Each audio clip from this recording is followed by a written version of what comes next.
Hello everyone, welcome to another episode of Cinnamon Stitches. I'm your yarn host Jennifer, and today we got story time because I just recorded yesterday's video a couple hours ago.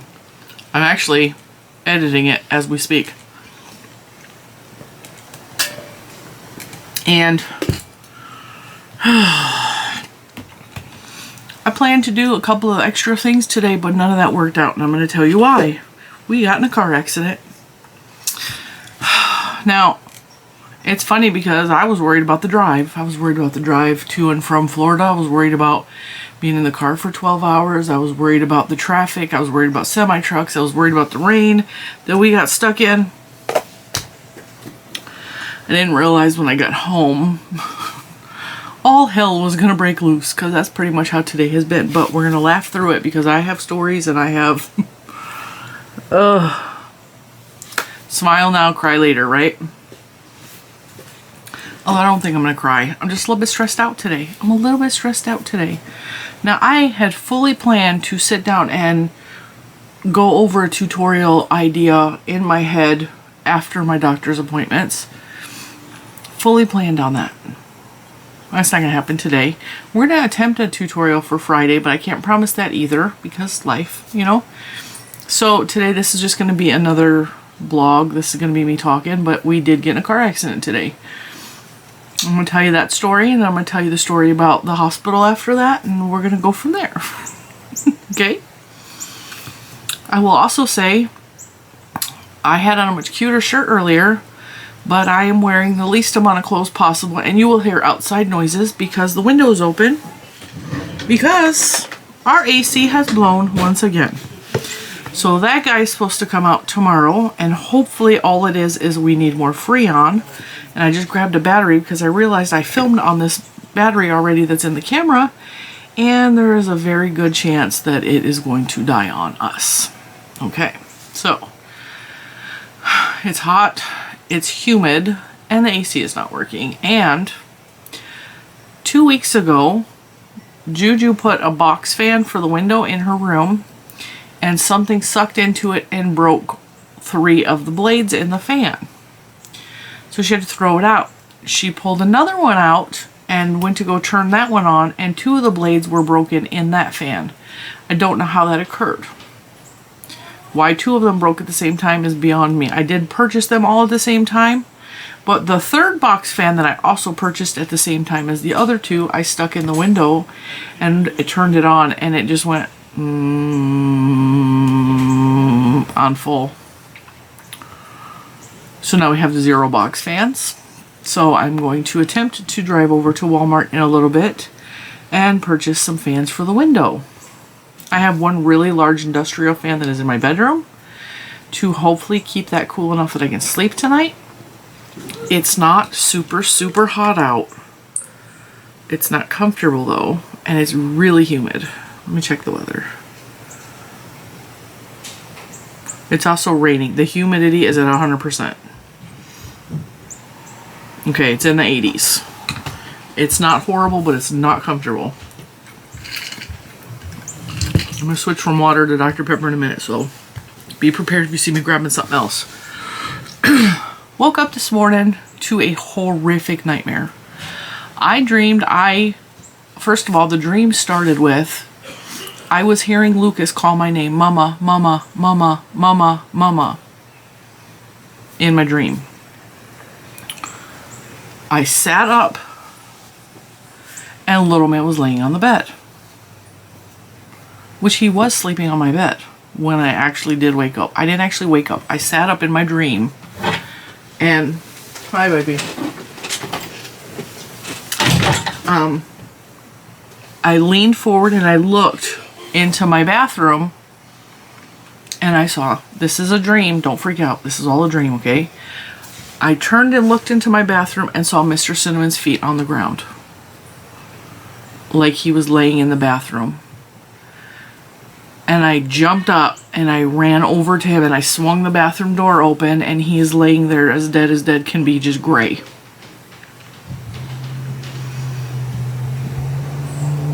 I started chest compressions on him. And I'm screaming for Lucas to wake up and go call 911 and wake up Juju. At which point I woke up, thank God.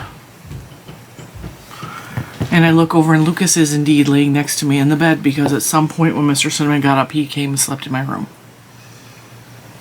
I called Mr. Cinnamon at work because, like, that's really, really scary and horrific dream to have. And he didn't answer my call. Because there's a lot of things going on at Mr. Cinnamon's work that are out of his control, that, like, the crap has hit the fan at his work with some things. And he is trying to deal with all of the ripple effect from the hurricane that's happening. So I emailed him and I was like, can you please call me back? I had a really bad dream. I just need to hear your voice. 4 hours later, he called me on his way home. It was horrific. So I thought, okay, that's the worst part of my day. Like that I knew I had to get up and get ready, because I knew I had a mammogram appointment and I had to finally get my neck x-rayed. And that's why he was coming home early, because I had a stress headache. I also have not taken any of my medication because I forgot. Where's Daddy going? No one answers me. He said, I'm gonna come home, and Juju's like, I'm hungry, can you get tacos? And that's where in yesterday's video, you see him come and ask if I wanted tacos.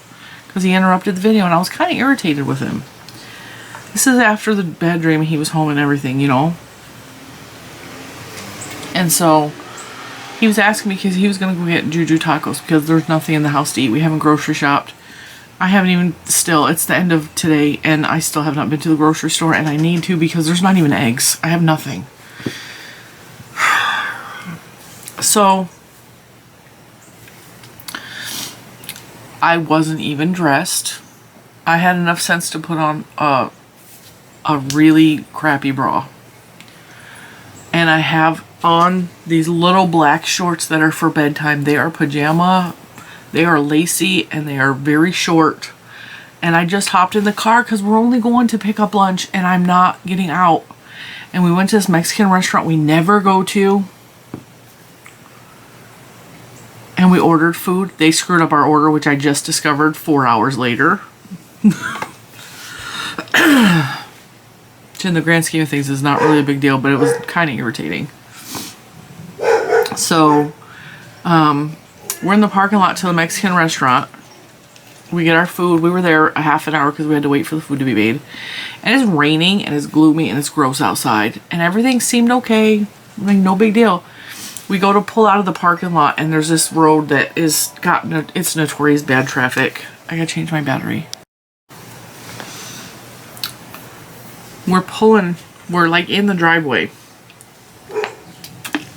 And it's at a corner, so there's a light. And there's this blue car, so we're facing out towards the road. And this is just a line of traffic. And the light turns and the car started to go, with the exception of this blue car right here. And she's got her hand like on the steering wheel. She had something in her hand and she did this. So we started to inch forward. She's way back here. And we're looking this way to see if there's traffic. There's no traffic, so we started to inch out a little bit. And then she is like this. So her steering wheel's right here. She's like this. And it occurred to me what she had in her phone was her wallet, which had her phone in it. It was like one of those wallet phone things with the keys attached. And she was so far down into her phone, she was rolling forward at us. And we were not even in the road, and we were not moving at this point because we saw her rolling. And I'm like, honk at her. And he honked at her because I'm seeing her rolling at us, you know. She just kept rolling, kept rolling. She made it a good 20 feet. Just full on down like this. We honked, and she very slow motion went. Crash. She hit our front bumper so hard, like our whole truck shook. She was only rolling, thank God.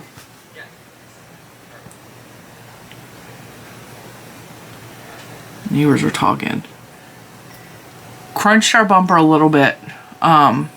She did way more damage to her car than she did to ours, because we're in a big truck and she's in a little tiny car. And I got out of the car and immediately was screaming, like, get off your GD phone. I was mad. Pardon my language, I'm not trying to offend nobody, but why are you staring at your phone?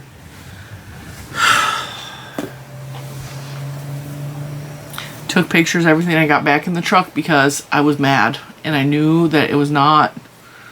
And I also had these really tiny little shorts on. I was not supposed to be outside of the truck. Took pictures, got back in.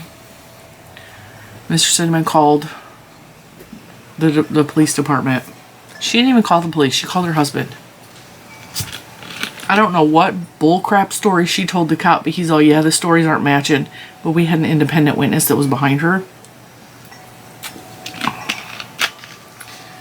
And the cop did not issue tickets. And I said, are you sure she's not intoxicated? Because her her reaction was so slow to look up and turn. And I have experience with people who are, you guys know my history of my family. She just looked like she was either high or she was exhausted or something, but she was clearly like staring at her phone. I saw her wallet because when she crashed, she went like this and dropped it in her seat.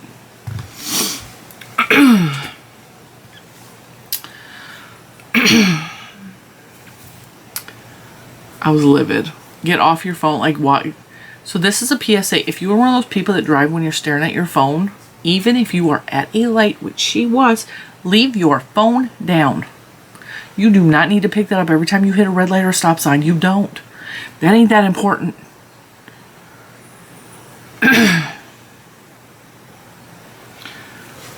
So, fire department comes, ambulance comes. She gets wheeled into the ambulance because she hit the top of her head on the steering wheel. How'd you hit the top of your head on the steering wheel if you weren't staring at your phone? Like, her head was straight down like this. So, of course, she said she wasn't. Yeah, right. What's funny is I was staring at her the whole time. The whole time she's slow-mo just running into us. I'm locked with her, staring at her lap. And she got out of the car and Mr. Cinema's like, I know her. He's like, doesn't she look familiar? I was like, yeah, I know her too. He said, she works somewhere by us. She's a cashier. Somewhere close to us. And I couldn't put my finger on it. Mr. Cinema's like, I know exactly where she works. And then when he said it, I was like, yeah. So, I said, we'll know for sure because we're going to see her car around town. And I ain't going to forget it. I got pictures of it. And then we already had some of the food for the kids in the car. Called Juju and let her know. And then I was like, don't tell little man because he's going to freak out. I'd rather tell him when we're home so he's not scared while we're out, you know. She didn't tell him. Come home and I tell him we got in a car accident. He's like, no you didn't, you're lying. I'm not lying, Lucas, I promise you. He's like, no you didn't. Yes, Lucas, I have pictures. We did in fact get in a car accident. I was like, go look at the truck if you don't believe me. He went out there, he couldn't find where it was damaged. Because big truck, small car. She damaged our lower bumper. She crunched the license plate. The outward damage from the front of the truck, unless you were looking at it, you can't really see that there's damage. But we don't know what's behind that, what possibly got knocked loose, the radiators right there. Like, we just don't know. So we already contacted the insurance. We filed a claim. We have accident forgiveness for the first accident. So they're not going to not charge us anything extra or anything like that. She has the same car insurance as us, so it should be easy for the insurance part to be handled, which I'm thankful for. It's just like, it's one thing after another, you know. He's already under stress from the crap that's going on in his job. Then the AC bill, which is going to cost money. And then this, which is going to cost money because we have a deductible and like all that crap. And then by the time the accident report was written and we're on our way home, I looked down at my phone and said, oh, shh. I had a doctor's appointment in half an hour for my mammogram and my neck x-ray. So lunch was not going to be eaten at this point, which is fine because I really wasn't hungry. I actually felt sick to my stomach from being so stressed out. And then something that I have this insane ability to do is laugh through the pain and laugh through the stress. And you will notice when I'm in high stress points in my life, I will either cry or I will laugh and make jokes about it. And I always told Mr. Cinnamon, like, the funnier I get, the more dark and scary it is inside my head, because that's how I cope.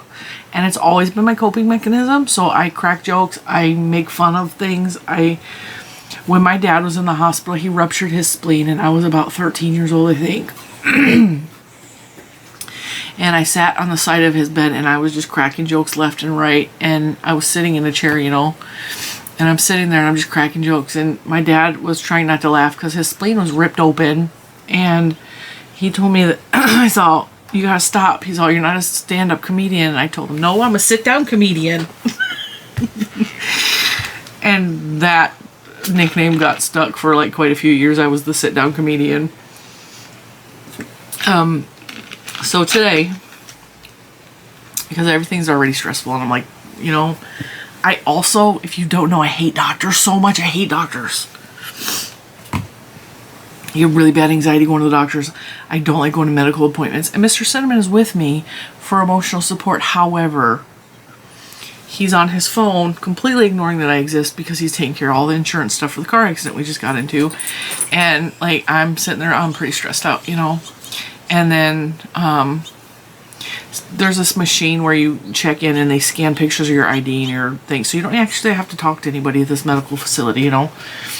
And so I'm doing that and I'm like, why would they put, it looked like I don't have my glasses on at this point, which I didn't even show you guys my new glasses. I think they're in my other purse. I'll probably show those to you Monday maybe. They're really cute. They're purple. Okay, so, and I'm like, why is it, there's like writing underneath there. Why would they put a label under there? Like, wouldn't it be white? So, because Virginia IDs have like a circle that's see-through and it's got like a ghost image of your face. And I'm like, why is there, and then I pulled my ID back out and another card popped out and it was somebody else's insurance card. They left it in there. So I was like, I went and took it over to the receptionist and she called the guy while I'm standing there. You left your insurance card with us. And it was funny because usually you just, when something like that happens, and that's happened to me a lot, I have found people's credit cards so many times, and I think I'm the one that finds them because I'm not going to do anything with it. You know, I turn it in like I'm supposed to. And so it's happened way more times than I can even count for me. And so he actually, it was an older gentleman, and he came in and got his insurance card while we were sitting there in the waiting room. So it was like, for me, I was like, that's kind of cool. I actually got to see the guy come because I saved his license. His insurance card. So, they go to call me back and Mr. Cinnamon stands up. She's, I'm sorry, sir, but only ladies are allowed in the mammogram area. And I didn't know. I've never had a mammogram. He didn't know, you know. He's okay. And he went and sat back down. They take you back there and, okay, I'm 45. I'm of the age to start getting some of these preventative testings done.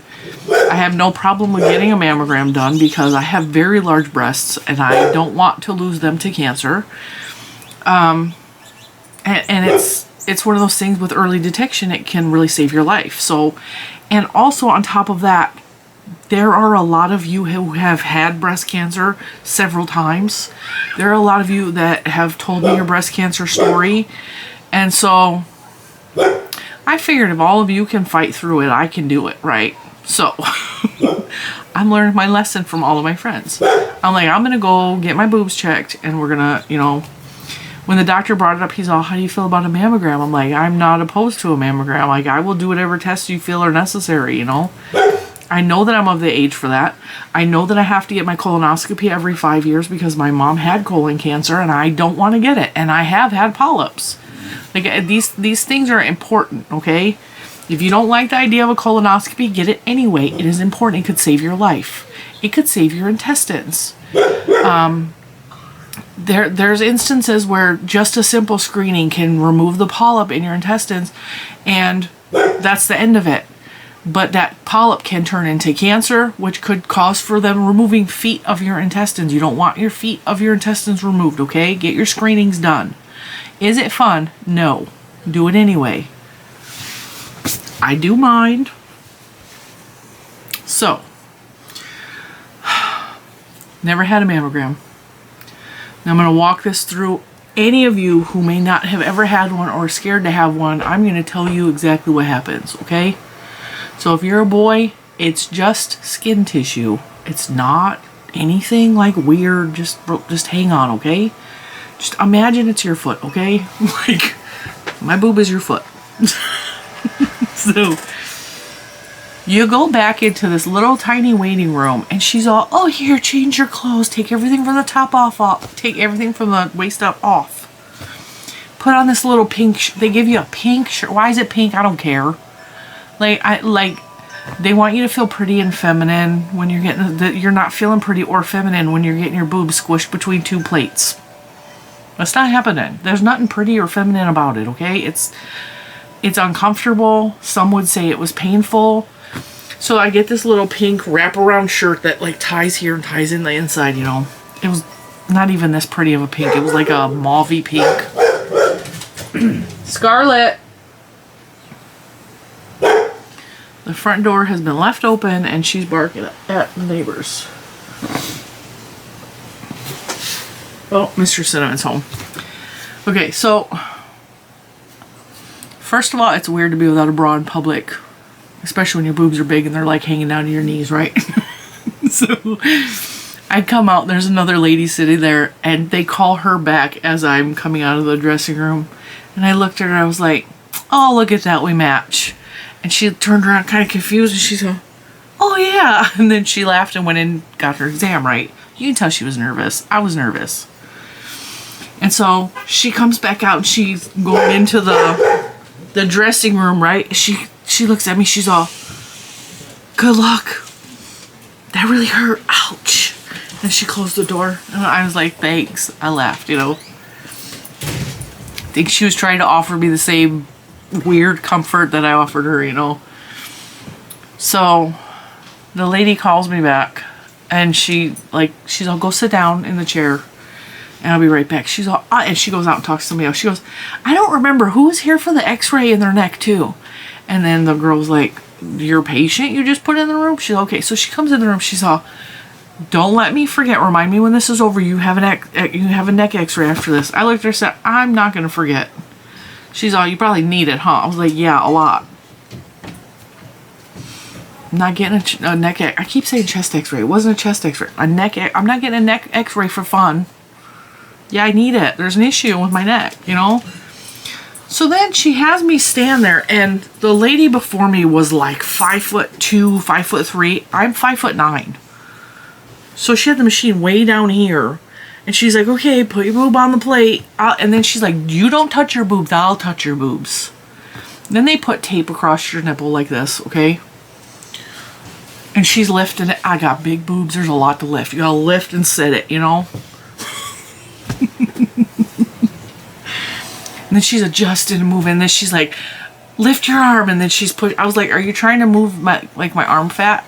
And I don't think normal people in normal circumstances call out the fact that they have arm fat or back fat or stomach fat. Like, I can tell she's trying to move this out of the way. This piece right here was pinched, like between, and she's like trying to tuck. And I'm like, dude, I know how to move those. Just tell me to move my arm fat. I know how to do, like, I can help you. Like, we can figure out how to tuck it. You know, we'll tuck and squeeze. I do this anyway when I put my bra on. I like pull the fat around to, you know, maneuver it.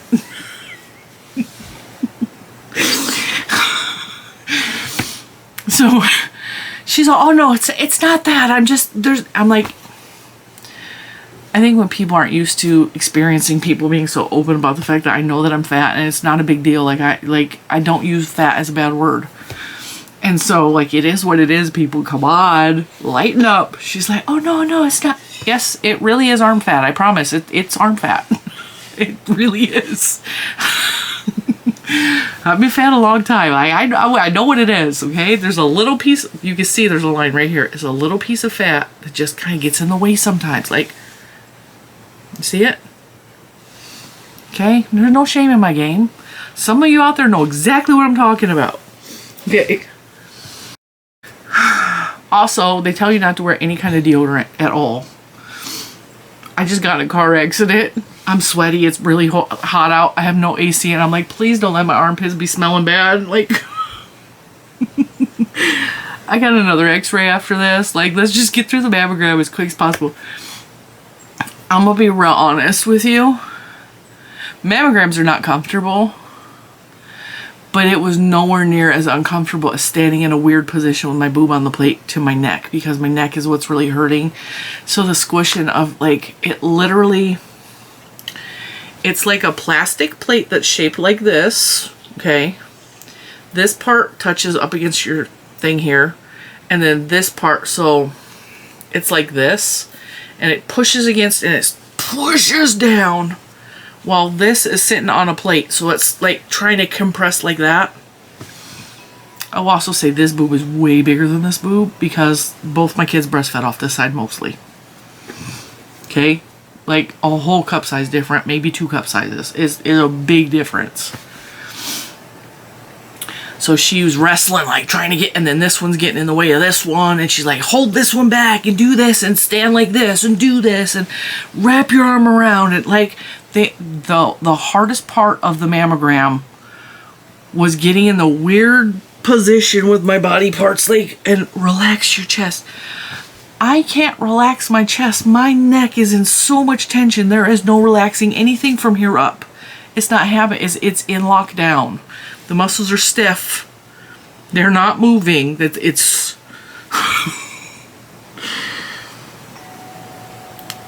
she's getting frustrated with me because she can't quite position me correctly, and I'm going, not because my boob is being squished, because that didn't actually hurt. It was uncomfortable, did not hurt.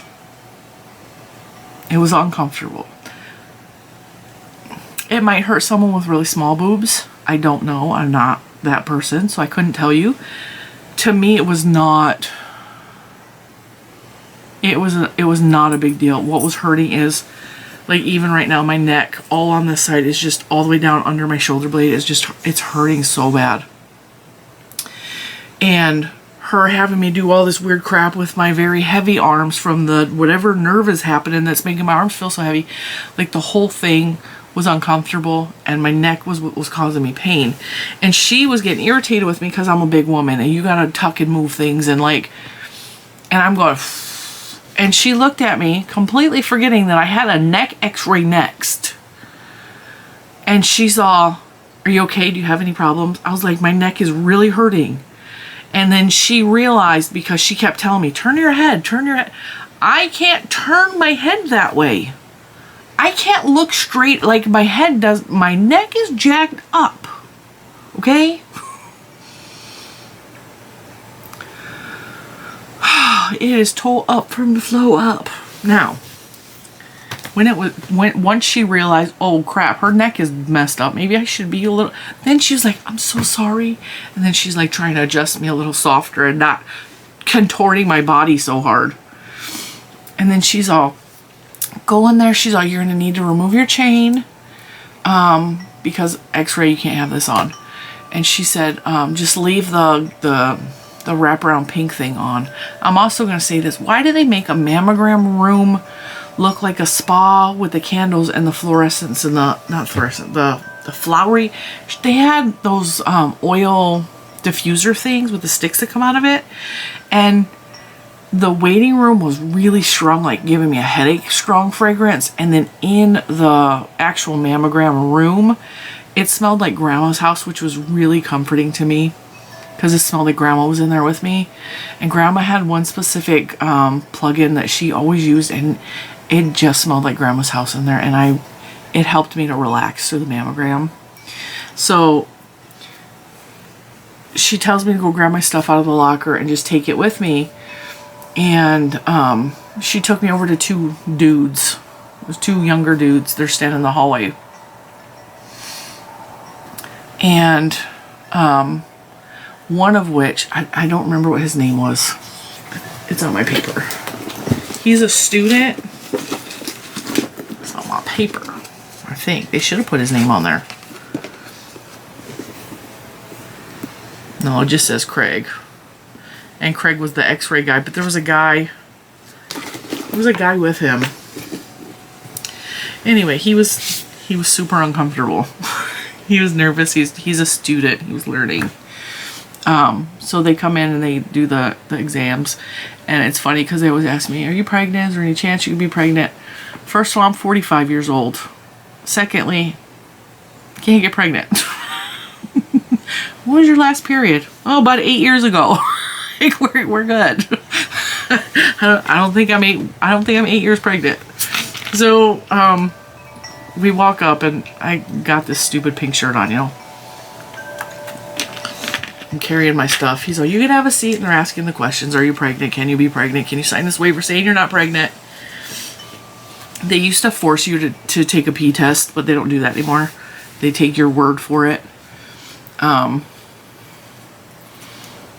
then once you tell them, like, I don't have ovaries, and I mean, I have a piece of an ovary, but I'm 45. Most of my ovaries have been removed, and there's an IUD in there, so we're so good. Like, it's not. Plus, I'm perimenopausal. Like, the things that would have to happen for me to get pregnant are astronomically miraculous. Okay, it's not happening. So I'm answering the questions, whatever. He's like, you can go ahead and put your stuff on the bed right there. So I did. And then he takes me over to the x-ray machine. And he's all, do you have any questions? I said, yeah. They got all those candles and smelly things over there in the mammogram section. Why don't you have any of that going on over here? And then they both laughed. I was like, I didn't know if I was at a spa or getting a mammogram. And he, again, laughed. Like, it was funny. And then he's trying to position me for, like, the different things. And because they do face on. It's like you're getting the worst mugshot series done for your neck, okay? You stare straight ahead. And then the one was really weird. He said, we need to take a picture of something in the back of my head. And in order to get a photo of that, I have to open my mouth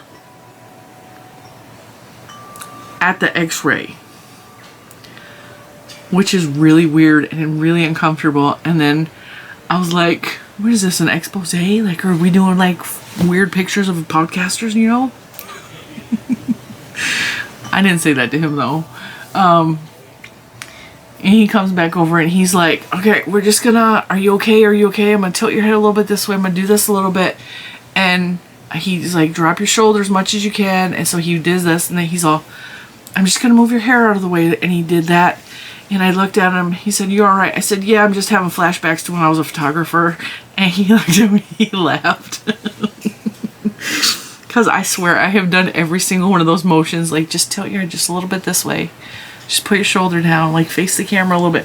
Because there's a lot of tricks to make you look either skinnier or smoother if you have a lot of, like, neck wrinkles and stuff. So if you're kind of, like, wide, you turn your shoulders slightly like this. It makes your body appear like it's skinnier. And then if you put, like, your ears, I always say bring your ears towards the camera. Really, it's just bringing your whole face forward. It makes your neck and the shadow on your neck. Okay, so I'm just sitting like this. And then you turn and then you go like that. And it makes your neck look thinner and smoother for fat and wrinkles. Okay? You should bring your ears forward. Don't tip up. Don't, like, hold the camera up here. You just literally need to bring your neck forward. Right? And then moving hair out of people's faces. I have done all of these things 100 million times to every age of person possible, you know? And he's all, what kind of photography did you do? And I said, mostly like family portraits. And he said, oh, well, how did you like that? And I gave him the look. He's all, that good, huh? I said it wasn't bad. It was like, I didn't mind the older kids. I didn't like doing the younger kids. And he's all, oh, I can understand that. I said, well, actually, it's not even the younger kids. Like, if you gave me your kid and you walked away, I can make that kid giggle and smile and laugh and be happy. And it would be the most natural photographs ever. But what happened 9 times out of 10 is the mom or the dad would be standing over my shoulder barking at their kid, like sometimes yelling, smile, sit still, don't do that, don't pick your nose. And that stressed me out. And then the kid is getting stressed out because, oh my God, like, I don't know what to do. Like, this lady's trying to... But what I would do, which was a natural gift for me, is I would make the kids feel comfortable. And I would just talk to them about stupid stuff. And I would be a child. And I would say inappropriate things sometimes, like, oh, mommy pee-peed, you know? Because kids will laugh at stupid jokes like that. Or, oh, somebody farted. Little kids think that's hilarious. Some little kids are like, what are you talking about? But then you have to like think of other things that make them smile or laugh. And I would just, I would go down to the kids' level, and it was the parents that made everything difficult, standing over the photographer's shoulder, because a good photographer is going to know how to get that natural look out of you. And that's what I specialized in. And even when I was doing like couples photography and stuff, I had a trick. We're going to pretend this is my camera, okay? I got a big giant camera up to my eye because it's an actual camera and it wasn't digital, okay? So I got my big camera up to my eye. I have the camera right here. I don't know what I'm doing, okay? So I'm like looking at them, and then I would go like this.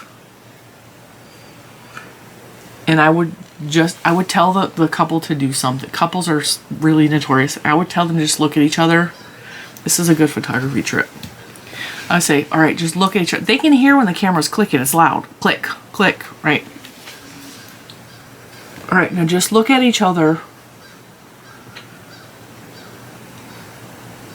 And then I would wait. Because what's going to happen when you're staring at your partner is you're going to feel so uncomfortable that you're going to giggle or you're going to laugh. And it worked every single time. You just tell them to look at each other until they're so uncomfortable they start laughing. Like, it's not comfortable. I don't care how long you've been with somebody to just stare at them like this. And then when you get them laughing, it looks like they're in the middle of the most romantic, funny joke. Like and the pictures turn out fantastic every time. And if they don't laugh and you click before they don't laugh, a lot of times they're just looking at each other. And a lot of times it was couples that are getting ready to get married and they're just at the height of being absolutely in love with each other. And that person is the most amazing person I'm marrying them. I can't believe it. And sometimes you will get a look where they're looking at each other and you just catch the, I really love this person look, you know, or occasionally they will get really serious because they're so uncomfortable. And when you have a really serious look on your face, it looks very sexual and sensual and like romantic. And then I usually turn that picture black and white because it feels really intimate.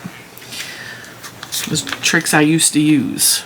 But yeah, I don't know if the x-ray tech was just laughing because I was hilarious or he was laughing because this woman is ridiculous, but when we got done and he's walking me out of the x-ray room, he's all right. He goes, well, I hope everything turns out. You'll hear from your doctor. And if you have my chart, X, Y, and Z is going to happen. And he's all, is there anything else I can help you with? I said, yeah. Did I at least look pretty in my pictures? And he looked at me and laughed. He's all, you look very pretty. I was like, thank you. And I went into the waiting room and got my husband.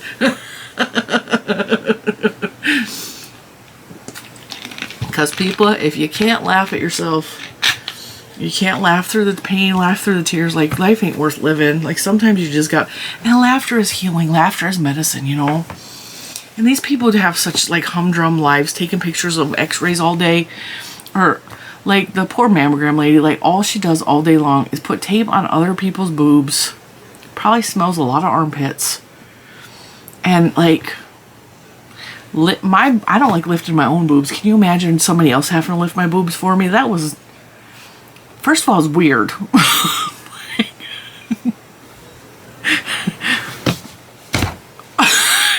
You know, and she was a small framed woman. She was like, you don't touch anything. I'm gonna lift your boob for you. Well, good luck. You need a crane for that? We'll crank it up.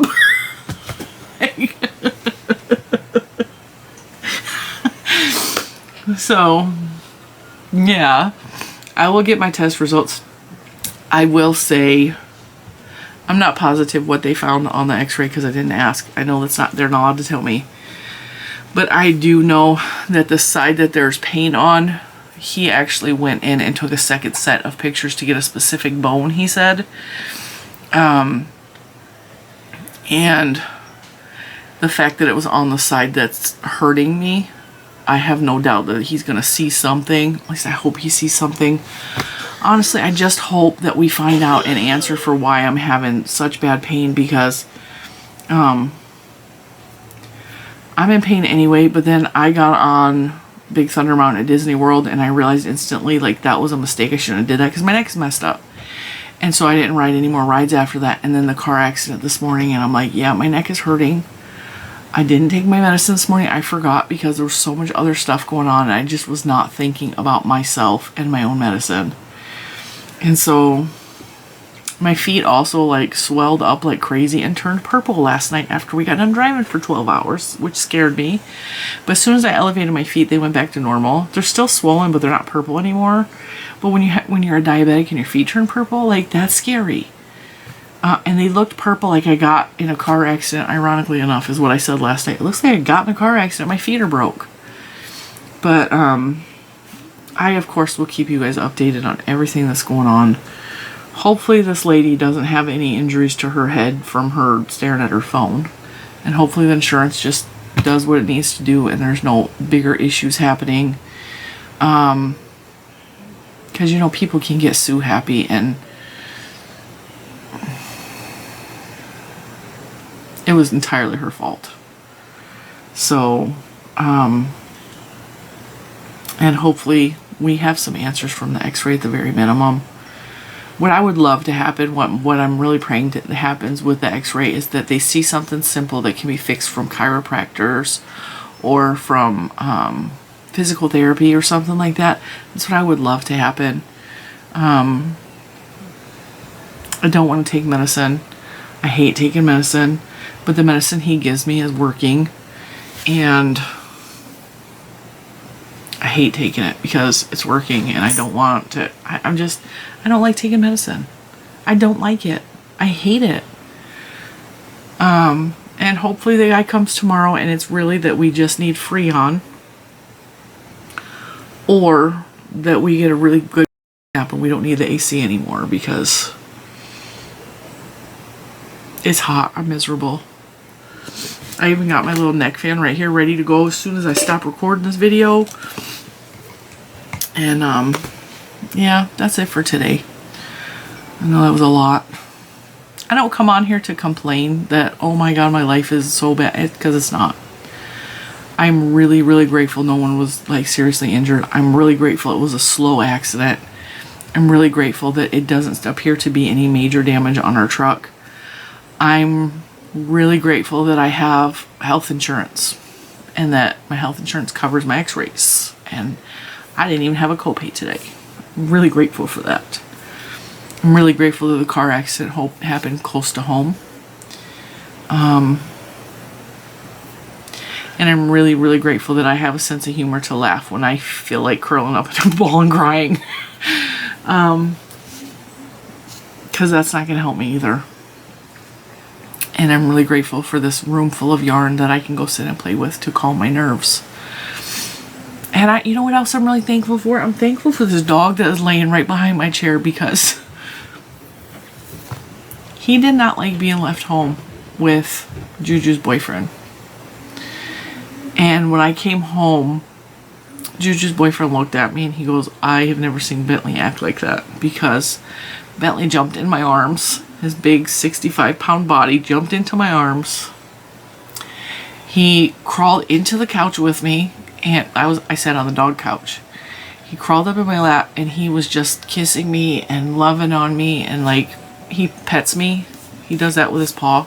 He was petting me and he was rubbing his face on my face so I would kiss his chin, because he loves chin kisses. And when I came home after the car accident, my blood pressure was through the roof because I was stressed out, anxious. Like, I got doctor's appointments coming. I just got in a car accident. I wanted to kill this lady for staring at her phone, and like 100 things. I was stressed. And I sat on the couch just for a split second because I had to change my pants and put on actual real clothes to go to the doctor. And he sensed it and immediately crawled up onto my lap and was just like leaning into me. Like, he's the best dog ever. And I'm thankful for all of you guys to being here and listen to me complain and listen to my life woes and listen to me say the most ridiculous offhanded remarks. And I'm just glad for every one of you that are praying for me or thinking about me, or every one of you that care about me enough that when I announced that we got in a car accident, every one of you that said, I'm so glad you made it. I'm glad you're alive. I'm glad you didn't get hurt. I'm so thankful you were close to home, because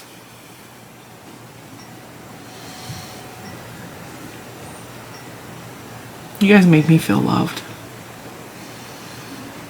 when my own family is crap. And I can't tell you what that feels like, to feel like you're important to other people. I mean, I know that I'm important to my husband. I know that I'm important to my children, and my children that are not my birth children. But when it's all of you, like, it's so different. It's so different. It feels amazing to be cared about, you know? So that's why I made today's video, because I wanted to share with you what was going on. I did not plan on doing this. I was like, it's a mammogram, it's an x-ray, big deal. I'll give an update when I get the results. But with everything else that's going on today, I'm like, I just want to talk to my people. I want to conversate with them. I want to hear what they have to say back to me. If you guys have funny mammogram stories, I would love to hear it. Let's normalize mammograms, okay? Let's normalize colonoscopies. Let's normalize taking care of ourselves so that if we get cancer, we can catch it early. Like, let's normalize that. Because, I mean, are they fun? No. Are they medically necessary? Not necessarily. You could save your own life. And I think it's important to take care of ourselves like that. As much as I hate doctors, as much as I hate all of that, I have to have a colonoscopy next year. As a matter of fact, I'm due. And I will be doing it. I'm not going to be happy about it, but I really, really hate getting put to sleep. Like, I hate it. Talk about anxiety. I also don't like the whole clean out process before colonoscopy. Like, that's the worst. Especially when you have the stomach issues that I've had my whole life. Going through that again, like forcing your body to just completely wash itself out. Not pleasant at all. But for those of you who have actually experienced cancers, you're right there with me. Like, it's important. Don't let it spread. Don't let it spread. And then you'll really be wishing you had done that. Anyway,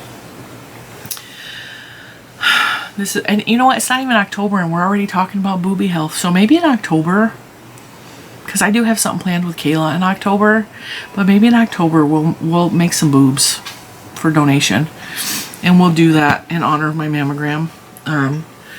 Maybe I'll play with a pattern. And I'm going to be very specific about what yarn to use. And maybe we'll do some boobs for knitted knockers or something in October. I should probably write that down. Don't let me forget.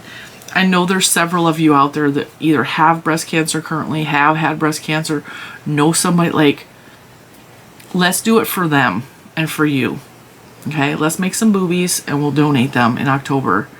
So we're going to have a crochet along with Kayla at the beginning of the month. And then let's make some boobs, okay? And, yeah, I will make a really fun pattern. And it's going to have nipples and everything. And if you're a dude and you're watching this, go make some boobies.